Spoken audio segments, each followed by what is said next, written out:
Actually, can I just check what the next question is, just to make sure? It's in my head what you said. I just want to check it. It's 15:50. The questions I've written down on my paper are not the ones that I've asked. For some reason, I don't know why I've done that. That's a real curveball on yourself. It worked for a bit, and I've just got off-piste really quickly on the paper. That's just free-form jazz interview technique where you've got no idea what you said. Bold.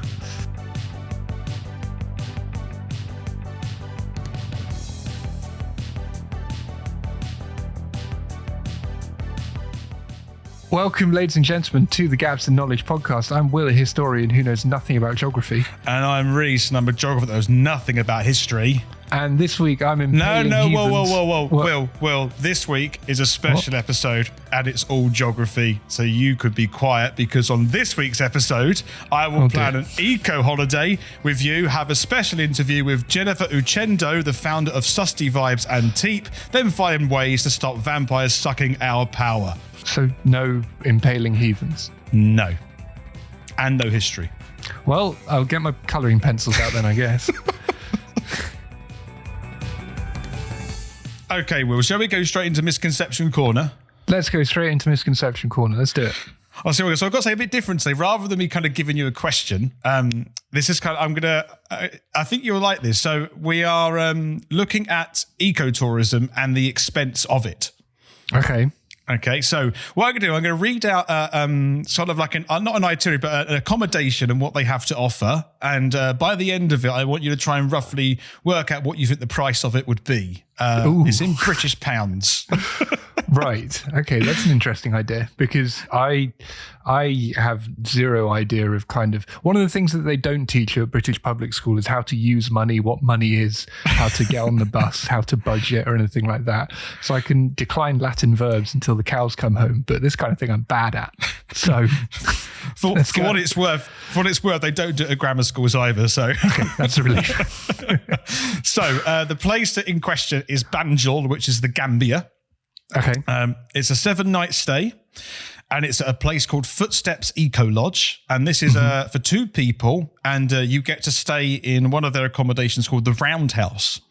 Okay, so I'm going to list out quite a good list of things that you have at Footsteps Eco Lodge. So you would have a bathroom with composting toilets and hot shower and high quality mattresses. Right. Breakfast will be included. There is an eco swimming pool.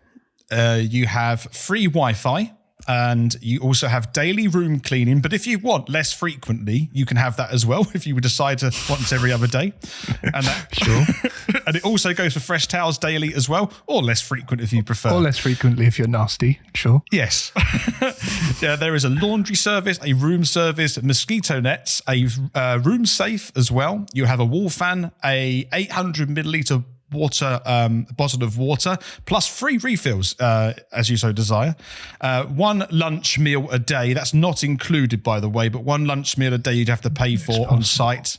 And also you can have a starter and a main meal for dinner, which you pay for at the restaurant in the vicinity. Okay. So I think for 7 nights, that it sounds like a good holiday, in my opinion. It does sound like a good holiday. The composting toilet, I'm not loving the sound of, I do have to say. We stayed in a caravan in the Lake District, which was a converted American school bus, which had a composting toilet. And it was the most outstanding place to stay, except for the composting toilet, because after about 2 or 3 days, I mean, as I'm sure you're aware, hot air rises. And when hot air rises from a composting toilet, it carries some stench with it, which is very absolutely pleasant. Yeah. So, that's, I still think you'd like this place, despite that. So it sounds like some of the places we stayed in Nicaragua, especially with the mosquito nets. But how much are we talking per night? This kind of thing sounds quite expensive. So, and I do not know what the tourism economy in the Gambia is like, but I'm going to guess we're looking at probably at least 120 a night. So that would put us in for about £900, £1,000 for a week.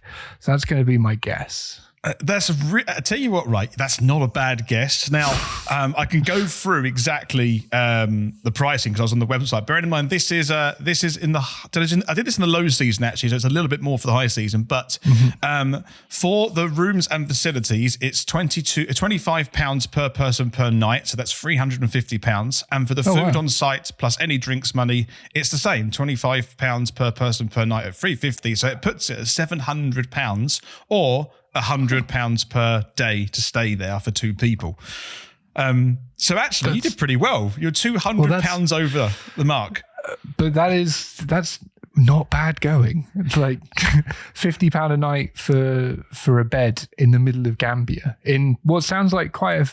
Now, when you say eco-tourist, is this a fancy eco-tourist place or is this a shack? Now, this is a really good question. So this is the kind of the misconception is that a lot of people tend to think that ecotourism is an expensive way to travel because it is sustainable. So therefore it must cost more money. If you think of like the bio foods that they have in supermarkets, it's more expensive. So people think ecotourism is also more expensive. There are such things as like 5-star Eco Lodge, which have all of that bio stuff and all of the renewable energy approaches, which are expensive to staying. This, on the other hand, isn't like, it is not a shack. It's got like on TripAdvisor 4.5 or 4.6 rating. Like it's a good one. Okay. But it's actually not that expensive to stay in, I think, compared to what other people consider eco resorts to be. The good thing about this Footsteps Eco Lodge, by the way, is that the guy that runs it is a British guy, and he's been running it, I think, for 25 years. His name's David. I can't remember his surname, unfortunately. But what's quite good, he locally sources everything. He's got basically 100% renewable. They've got rid of all the oil generators and so on. And it's a big kind of bird watching area as well. So that's what attracts quite a lot of people. Nice. Which is quite nice. But yeah, it is little rooms, but I think it attracts the kind of person that wants to stay in these places as well. And they also can volunteer to develop some of the areas of the lodge as well. But he also pays everyone fairly. He gives them annual leave and he gives them a pension and sick pay and everything. So he does it properly. But with all that kind of chucked in, I still think 700 quid for a whole week stay there is actually reasonably valued. And considering that some other places, which may be all inclusive or other of these big 5-star or even 4-star hotels, you would pay double or triple the price for the same amount of time. It makes, I think, ecotourism sound a much more affordable method of sustainable tourism if people were that way inclined, thinking it might be expensive initially. It does, absolutely, yeah. And tourism is such a polluting industry, but it's so vital for many, many places around the world that every little helps. I'm intrigued by the idea of an eco pool, though. What goes around nibbling the skin and killing the bacteria? I see how that worked. I used to know the chemicals that they put in, but it's not. It's just I can't remember exactly what they put in, but there's no damaging chemicals to the environment. I wish I knew the chemicals. Okay, but it's still chemicals. It's not like it's some form of chemical that is not detriment to the environment surrounding it. So much so, actually, I think that there's not much in there. But even the birds dip in to have a drink. They can take some, and it's safe for them. That's how safe it is. But yeah, it's. Yeah, so the reason I kind of bring this up is because, the misconception is people think ecotourism is expensive. Therefore, they're not. People don't tend to search that as a sustainable option. On top of that as well, you don't even necessarily have to go to an eco lodge to be a sustainable tourist. You just have to be very conscious about where you are, what you're doing, and how you get around. And that's the most important thing, I think, to be a sustainable tourist. So how can you get there in a green way? That's the problem. The easy way is that if you do fly there, people think that's another misconception. People think flying there is really bad for the environment. Yeah, it is. But at the same time, if you select the option to offset your carbon emissions actually that does a lot of good to a certain extent. That does get reinvested into projects which are trying to reduce carbon emissions elsewhere. So that's one method you can do if you want to fly. I mean, the other way is, trains is quite a good one as well, because there's a lot of people in one vehicle. So if you can get around via trains, particularly around Europe, is a good example of that. Or walking. I'm not going to walk to Gambia, if I'm honest. That's a fair It's a little bit far. But the interesting thing is what with the heat waves across the whole of Europe recently, there is a part of one that says, what's the point? Like, no one else is doing anything. I'll just fly all over the world. But actually, there are steps you can take that do genuinely help.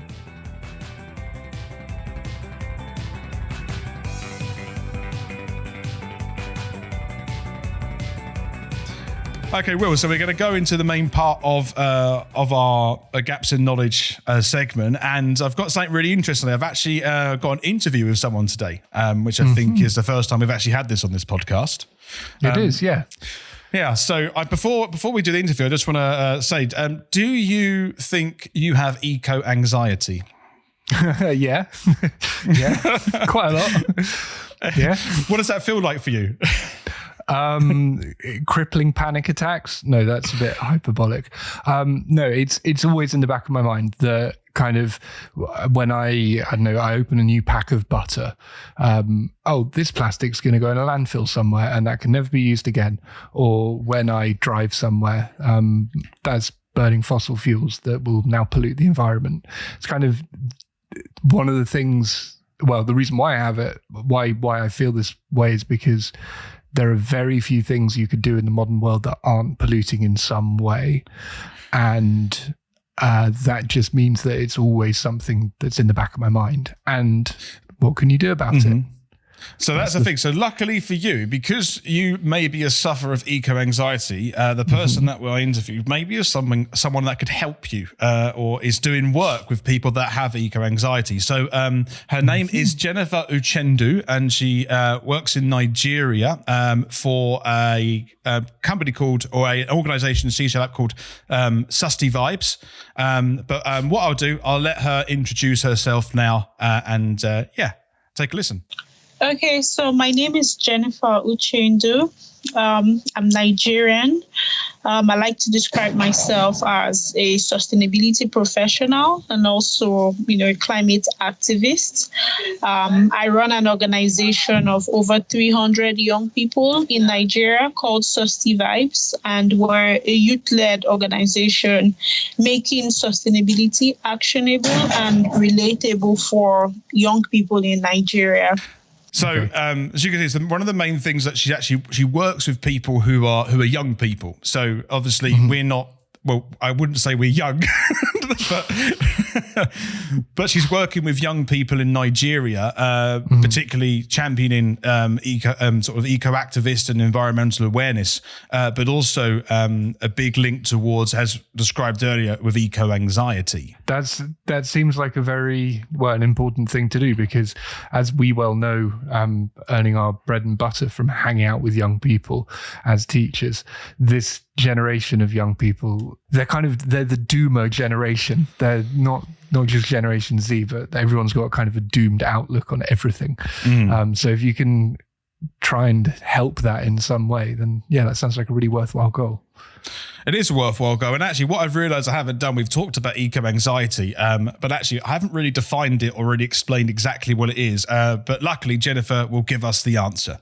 I would always say that, it can mean everything or anything to different people, but an umbrella definition or a way to describe eco-anxiety is seen as a spectrum of emotions that people experience as a direct or indirect impact of climate change, ecological breakdown, and even biodiversity loss. So because it's a spectrum of emotions, we have within it, emotions like frustration, powerlessness, numbness, guilt, shame, sadness, anger, all in the mix. Even sometimes, people experience hope in different bouts. So it's that spectrum of emotions that, people experience. And it's also important to highlight that it can be as a result of direct or indirect impact with these issues. So, something as simple as watching the news and being fed with the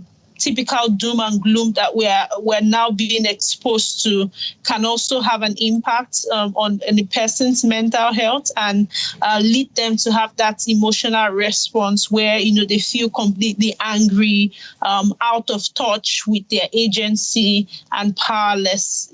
So it's all in that spectrum of emotions. Doom and gloom is exactly the word I was using before. Yeah. So yeah. So you hit the nail on the head with that one. She's hit all of the nails on all of the heads. And the news thing is something that I've thought about for a very long time. How do you get your news? Oftenly, I get it from two places. I often look at BBC, so websites, or through Twitter, actually, is where I get a lot of the news from, which is probably not the most reliable source. But have you heard of something called doom scrolling before? Yep. And this is something which I often quite do is on Twitter, just going through certain horrible stories about the outlook of our lives in the future. And it can seem, but it's addictive, but also depressing at the same time, which those two things should not go together. No, they shouldn't. No, it's like you're giving yourself mental alcoholism. Yeah. So I've tried to stop reading the news. I gave up for like a year and then I realized I had no idea what was going on in the world. Terrible idea. I was on Twitter for a long time myself with my personal account until I realized that I was doom scrolling the whole time.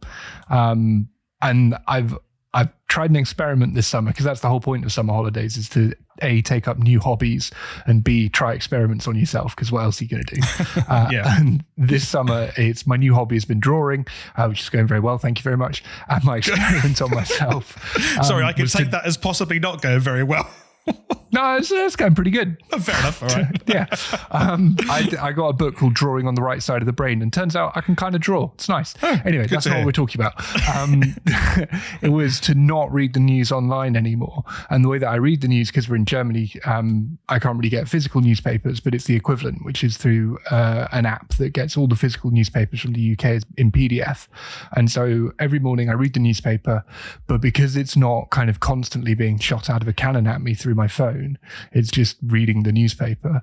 That definitely helps. Well, that's one of the things. As Twitter, it just goes on. There's no endpoint, whereas a newspaper, it has an endpoint. And I think that's really important with this kind of stuff. So.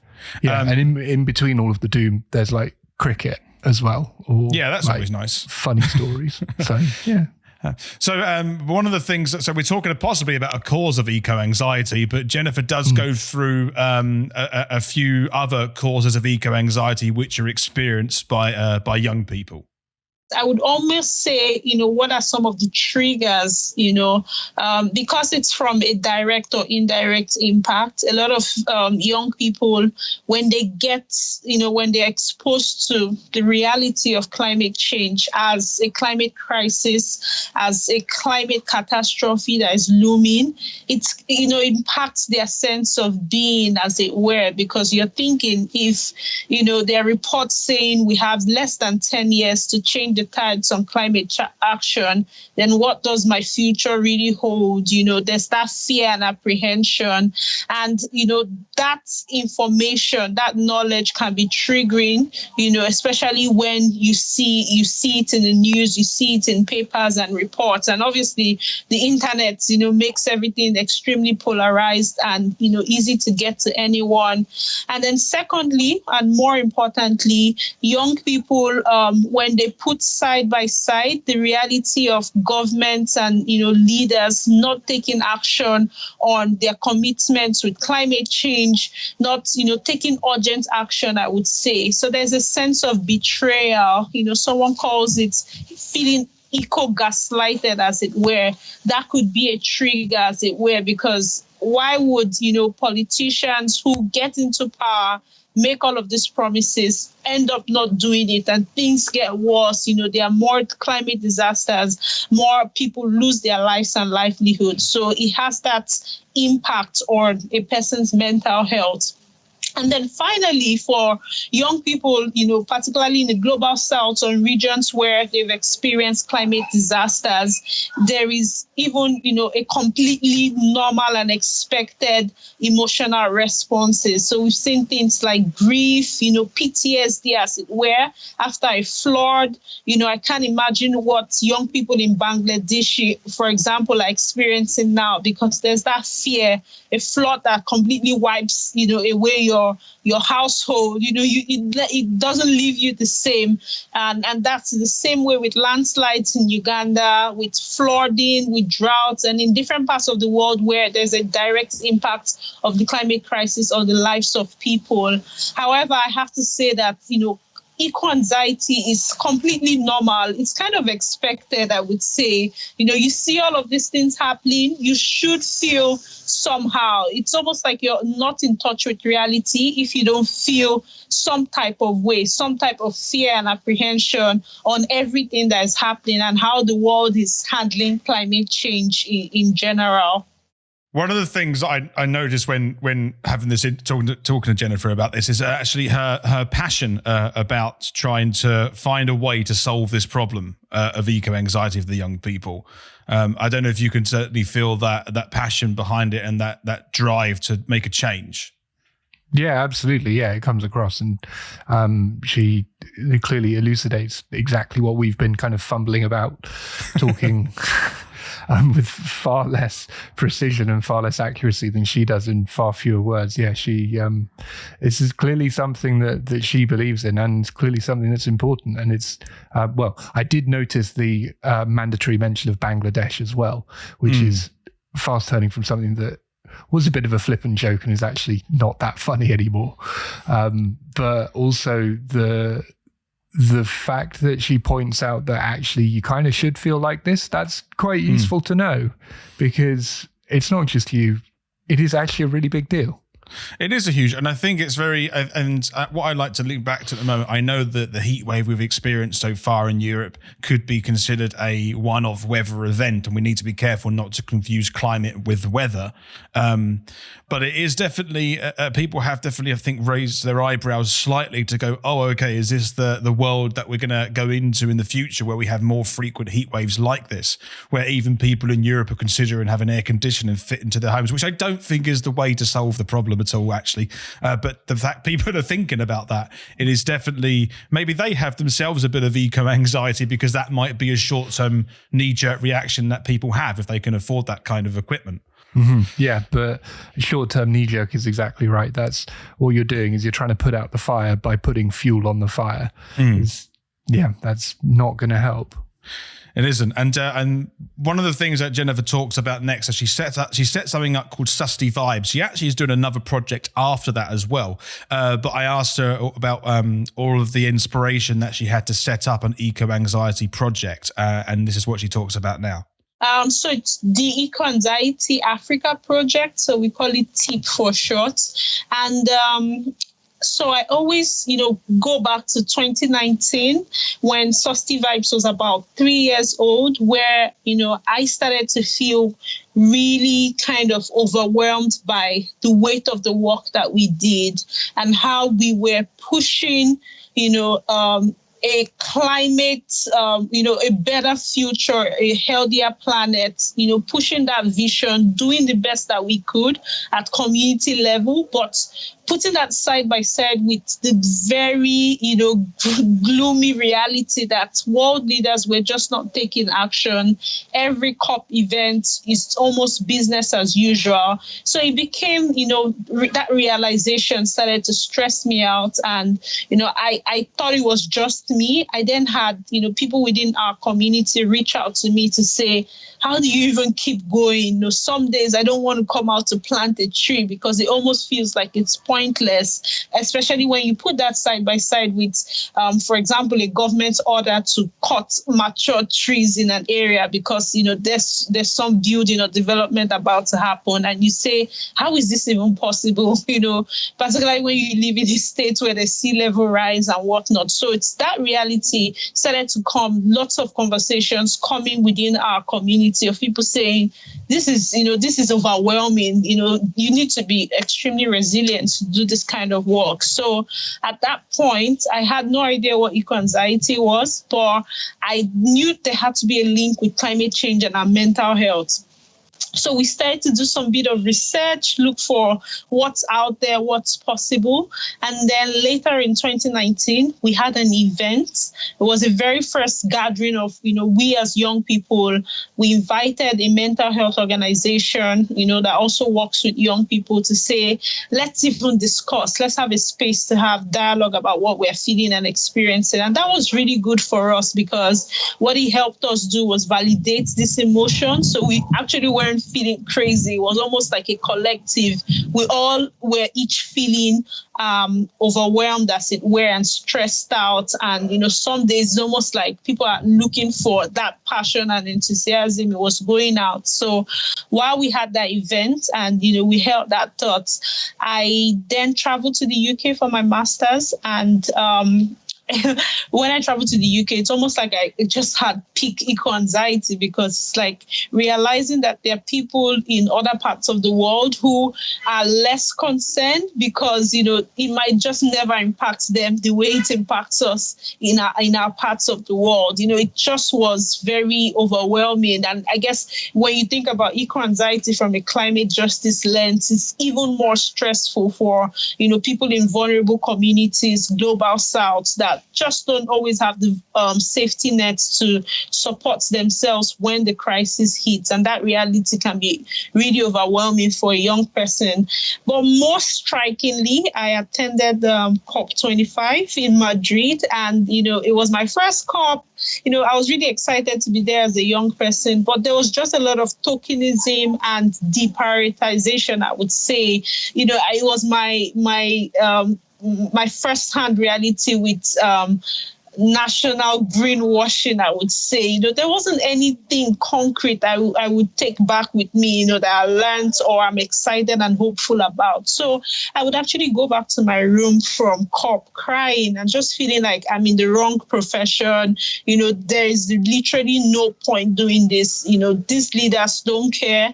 They're really just about the short-term gain, looking after themselves, amassing wealth for, their families. And that was it. That was how I felt. So it was within that peak eco-anxiety moment that I had to make a decision. Do I just, leave everything, find my way back to Nigeria and start a new career or a new life because I just didn't see the point at the time? Or do I research these emotions and why I feel so strongly about this, what's happening with me? And I guess with choosing the latter, trying to research that, I then had a thesis topic for my master's. And then I just, began looking at eco-anxiety. It was in the UK I got to find out about the word, although it was used differently, as I've come to understand now. It looked very Western at the time, but, it checked up with me because I'm like, definitely, I feel this same way. I might not have feelings of shame and guilt as, young people in the UK, but I feel definitely angry and powerless sometimes and hopeless. So this is definitely eco-anxiety. And since 2019 up until now, I've continued researching this, and it just made perfect sense to support young people back home in Nigeria through TEAP, to say, let's bring this back home, look at it from an African perspective, create more space and dialogue to even explore these emotions and what it means for us as Africans. How can this be linked into climate adaptation strategies?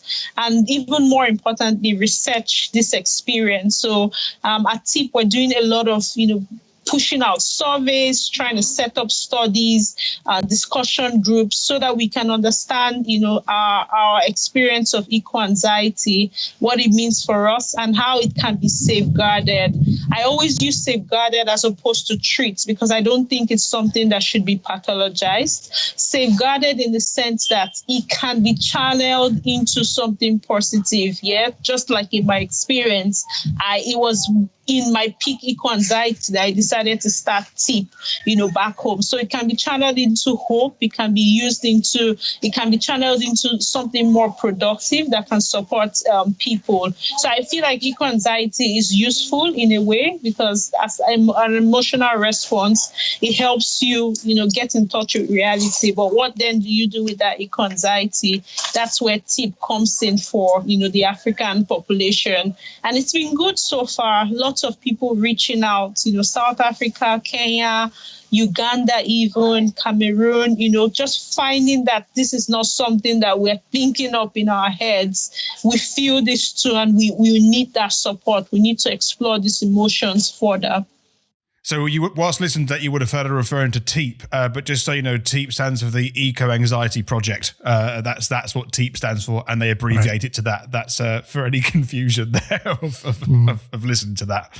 What strikes me from that bit was her talking about pathologizing it, and I thought that was really interesting and very astute of her to point that out, because if you think about it, certainly in Western societies, when you feel down about something or if you feel anxious, then sometimes it will be treated as there's a problem to be solved, but all too often it will be treated as a medical problem, and therefore you need a medical solution. And of course, a medical solution can just mean a drug that suppresses you, a drug that stops you from feeling those emotions, when actually, as she says, it can be very helpful as long as you channel it correctly. So if you channel it into sitting on your sofa and eating crisps, as I do, not very helpful. If you channel it into funding youth initiatives and actually getting out there, much more helpful. So much more helpful. So, but I really enjoyed the fact that she's used the word safeguard. And I think it's a poignant way to use it rather than saying solution, because actually it's just channeling these emotions in the right way to make a difference. And I think that's what she's trying to instill in the youth population in Nigeria.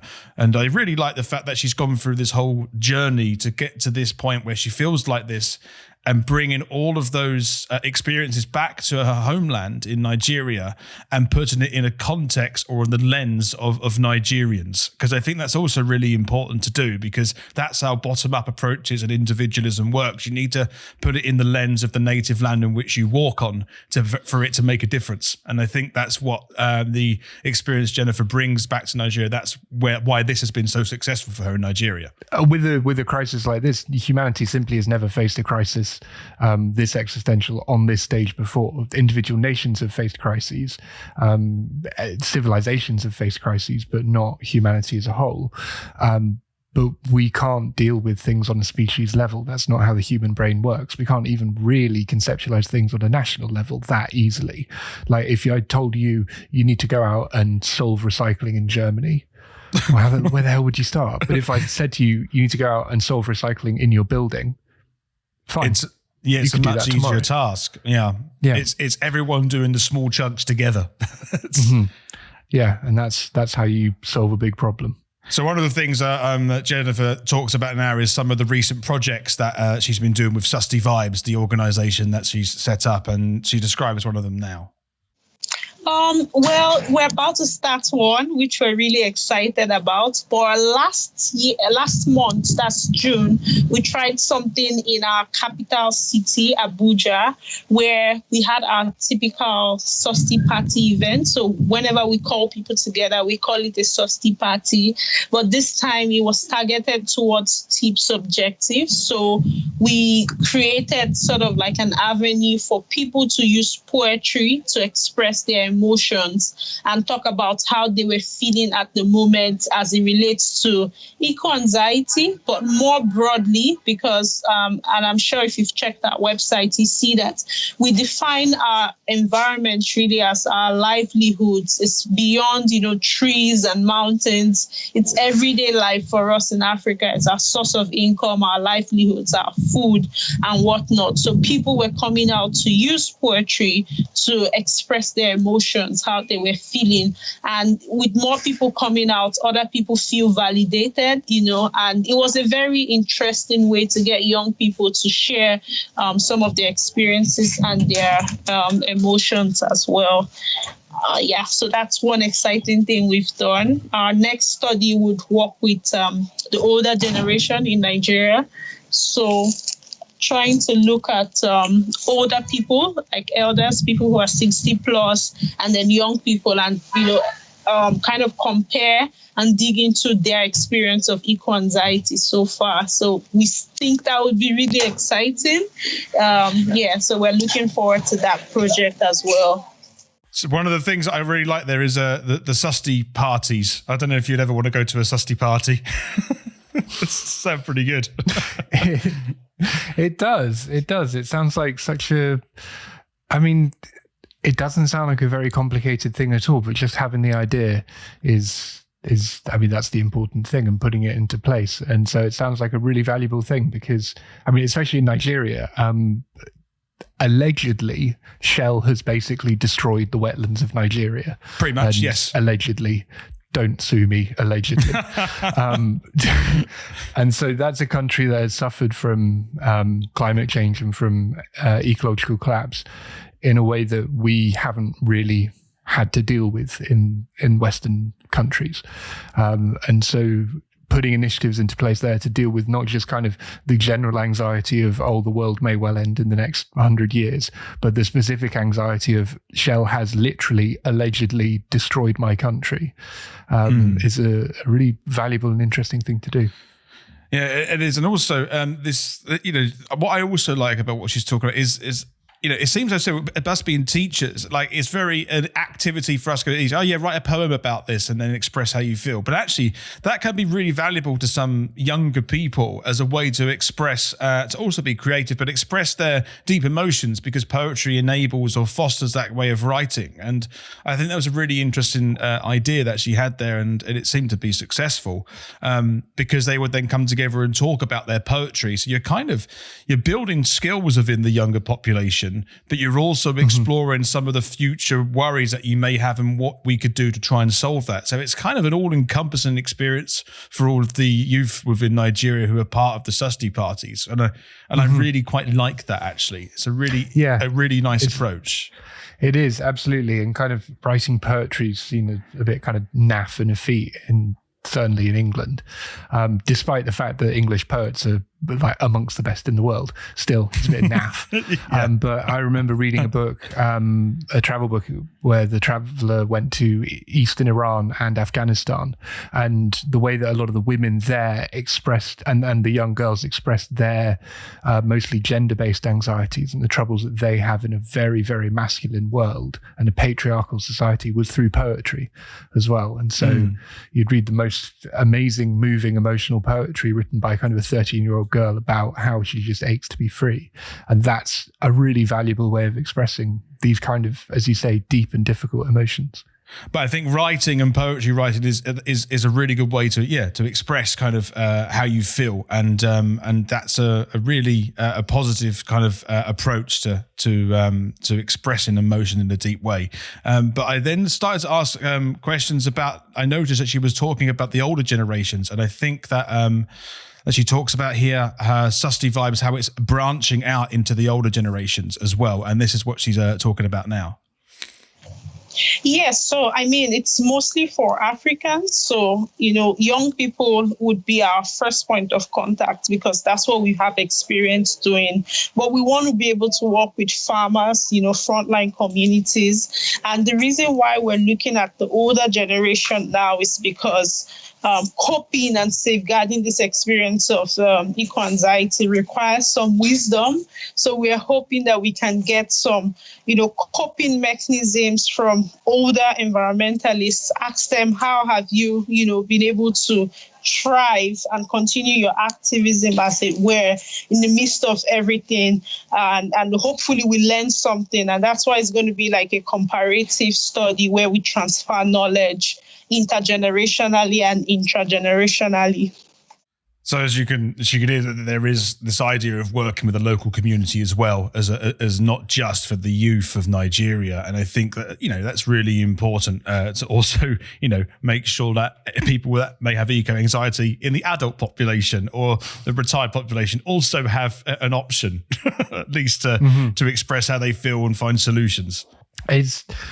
So I've come across that idea, but from the other side, kind of the politicians who are in charge now and specifically heard it in relations to the US, where the majority of the politicians who are in charge there are in their 70s and 80s. I think. And so the question is, why isn't the US doing anything? And one of the answers you see is because they're too old to care. By the time the climate crisis really hits hard, they just won't be around anymore. But to come at it from the other angle and say, well, just because they won't necessarily live to see the worst side of things doesn't mean that they aren't suffering just as much as the younger generations. Yeah, so giving them a voice and listening to them, certainly a good idea. Then one of the things we talk about next with Jennifer is that what actually are the future solutions to eco-anxiety, and then she describes these to me. Well, I know I've pointed that I don't think it's something that should be treated or, made to be problematized, as it were, but it definitely needs to be safeguarded. It has to be checked. It has to, in safeguarding, then you're able to support people who need more, whether it's climate aware therapy or who need further support because it could get extreme. So I would say, to safeguard eco-anxiety, some of the things I'm learning to support people is creation of more and more safe spaces for people to talk about these emotions. Secondly, also having efforts towards mitigating climate change. Actually, that should be, the fix, as it were, because if people are triggered by, climate change, then solving climate change should actually help. So efforts towards climate mitigation should be amplified. So having that balanced set of communication, particularly with media, you talk about the problem so much, but let's also talk about some solutions, talk about youth organizing, talk about climate adaptation and indigenous knowledge that is being formed every part of the world where people are finding ways to, support themselves and also protect the environment. So that balanced approach. And then, community action should be promoted as much as possible so people don't feel individualized in the crisis. We go through it as a community and understand that, it's really a marathon and not a sprint. And it's more about us coming together, finding ways to live with climate change and working together, with different actions. One of the things I do like about this is community action, and I think that it's a really important part of bottom up solutions to support not only your community but all the communities within your region. And I think that's a really important approach. This idea of pulling together, knowing that everyone's on the same page and everyone's pulling in the same direction. It's a really important part of trying to make a difference, whatever the cause may be. And this resonates that so much about what's happening with TEAP and SustyVibes.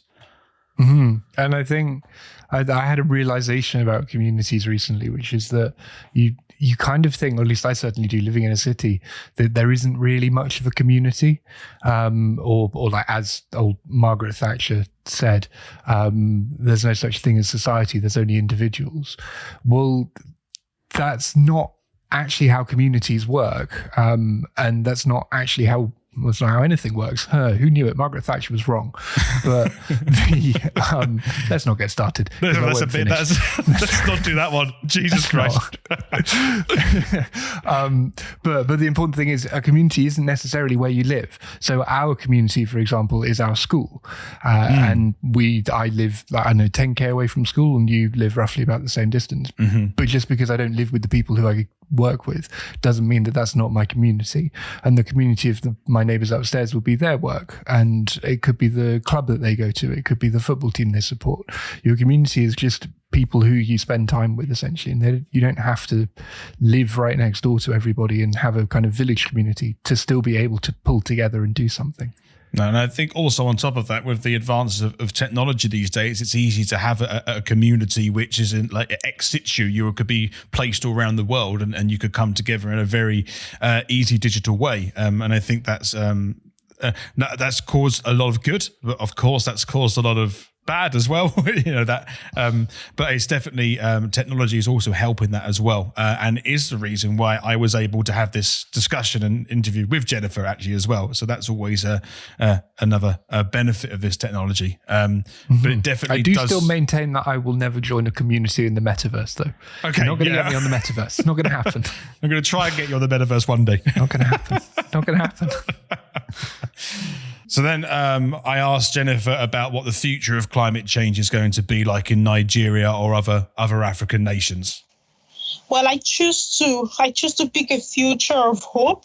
Some days are not like that. Some days I'm completely discouraged as I navigate even my experience of eco-anxiety. But I choose to maintain a vision of hope, a vision where young people, who are eco-anxious today get into government tomorrow and don't make the same mistakes as our leaders are currently making. I choose to think a future where, there would be definitely more and more innovations that helps us figure out and, beat the time against the crisis. That's my vision. And also that we learn to live with climate change, as it were, where, crisis as much as possible are averted, lives and livelihoods are supported so that destruction is minimal. And then, people have that form of resilience that takes them away from being vulnerable population, prone to disasters and destruction. And they're more resilient to the crisis. So, yeah, and also just to end the interview, actually, I asked Jennifer a really sort of poignant question. I asked her, what message would you like to give to those listening who are worried about the future of climate change? And this is what she said. So I would say, your worry is very valid. We should all be worried. We should all be afraid. But you want to take action with that worry. You want to, do something, even something as simple as talking with a friend about climate change and things that we can do better. It's a step in the right direction. So don't ever feel like you can't do something, make a move, do something towards climate action, and hopefully helps you feel better. But also have, that accountability partner, a friend, a family member, be in a community of all the, also people who are environmentally conscious, because it helps you and supports you in times where you feel really low. So yeah, I just want to thank Jennifer Uchendu, the founder of SustyVibes and TEAP, the Eco Anxiety project, for doing this interview. I certainly learned a lot about eco-anxiety having this interview with Jennifer. She was very well informed, and both drawing her own experience and put it into action is something which is definitely admirable. And I'm really pleased and privileged to have that conversation with her. And I think there's a positive thing coming from here. And I really hope that this is something that, for me, particularly as a teacher, and maybe you as well, is something actually we could definitely discuss to the students at our school. I don't know if you agree with that. Yeah, I think so. I think I'd actually come to think of it. I'd never heard of it before this interview that you played for me. And even though when you said, "Do you have eco anxiety?" at the beginning, I immediately knew what you were talking about. I still don't think I'd ever heard of it before. And of course, it makes sense that facing such a massive catastrophe and a crisis, people are going to have anxiety about it. So knowing that there are ways that you can channel it and that there are things that you can do and that there are other people who feel exactly the same way is always a valuable thing.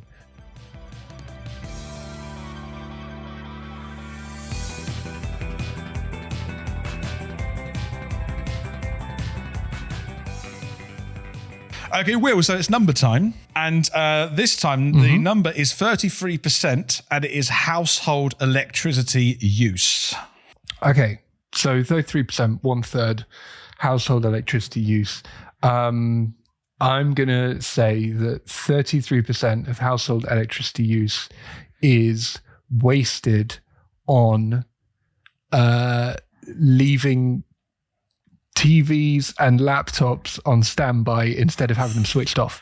Oh, do you know what? you're there. That's it. Wow, you've hit that one pretty much on the head. Yeah, Are you being serious? Yeah, that's genuinely what it is. Oh, It was kind of there. That was pretty impressive, actually. I had an extra clue as well. Okay. Which would have thrown it. It would have thrown you well off balance because the extra clue was the point? vampires. Kind of sucking power off. Okay, I see what you mean. Exactly. Yeah. Can I tell you my thinking? Yeah, please do.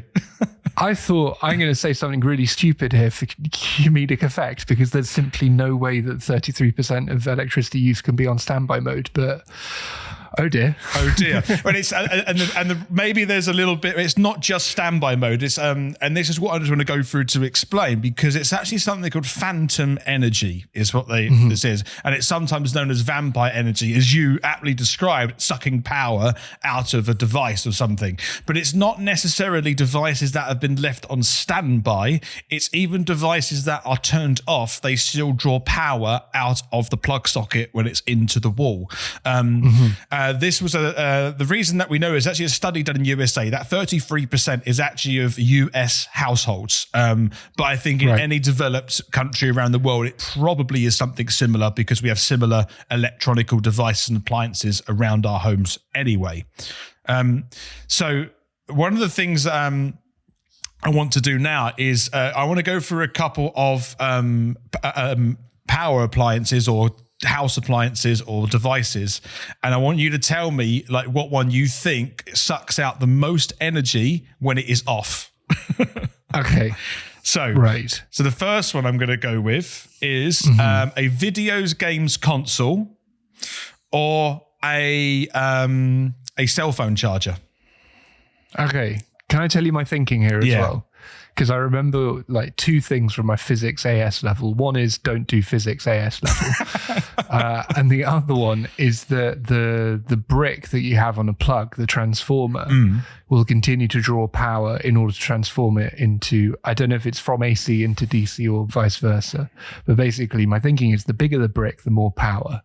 And video games consoles have bigger bricks than cell phone consoles. And I'm guessing by the look on your face that I'm wandering right into misconception. No, you're not. Again. You're absolutely right. I'm not. Is that it? You're on fire today with this. No, you're absolutely right. So video games consoles, one, they have the big brick, and you're right in saying that they draw power to be able to like transmit power. So laptop chargers, games consoles, that brick is always drawing power. But on top of that, actually, the problem is that if you because we want this instant gratification, instant stuff in our lives these days, a games console, for example, people always want it to be updated all the time. So it's always left on in the background, even though you've turned it off. So it's always updating if there is one, for example. So that's why it's always on in the background to be able to initiate updates. There are ways apparently you can turn that off, but because of the brick which you described, which is plugged into the power unit at the back of the console, it draws in 63.7 watts of power even though it's turned off. Which is quite a lot of power. Sounds like quite a lot of power. Yeah, it isn't actually the most though. Okay. So the most actually is a desktop computer when it's sleeping. So if you put it on sleep mode, it's like one of the worst things you can do, and that draws in 83 watts of power even though it's sleeping. Okay. But yeah, so all other devices such as televisions, they draw in 48 watts of power. Microwaves do. And inkjet printers also do this. There's anything that is pretty much, microwaves do it as well. They do. If you have a clock on your microwave, it draws in 5 watts of power because it has a clock on the microwave. Even when it's turned off, there's no clock moving because it needs to know the time when you turn it back on. Now that's good to know because I like my little clock on my microwave. I whenever we unplug the microwave to like use the blender or something, I turn into an angry kitchen goblin. Oh man, now I've got to do the time again on the microwave. But if it's drawing power, you just leave it unplugged. Yeah. What a waste of my money. Absolutely want to waste your money just because you want another time. I know. It's absolutely exactly. And for us here in Germany, like that money's going well, 20% of it's going directly into funding the Russian invasion of Ukraine. So I'm not going to do that anymore. Don't do that. So here's a solution. So anything that's plugged into your wall, technically what you should be doing is unplugging it from the wall once it's finished. I mean, that to a certain extent, that might be a pain and unrealistic. But definitely on some of the big appliances such as televisions, video game consoles, laptop chargers, TVs. I said it twice probably, but those kind of appliances, make sure they are unplugged from the wall if you're not going to be using them at all. At least those ones, because they sap a lot of power. And by doing that, not only are you saving money, you're reducing your carbon emissions and hopefully reducing the eco-anxiety of people around the world in the long shot way I've tried to bend this. Well, yeah, you can't get out into your local community and organize like a poetry slam. You can't stop flying because you've got to go and visit your family. What you can do is just flick that little orange switch on the power adapter and turn off your plugs. I think we can all do that. I think we could do that, yeah. Yeah.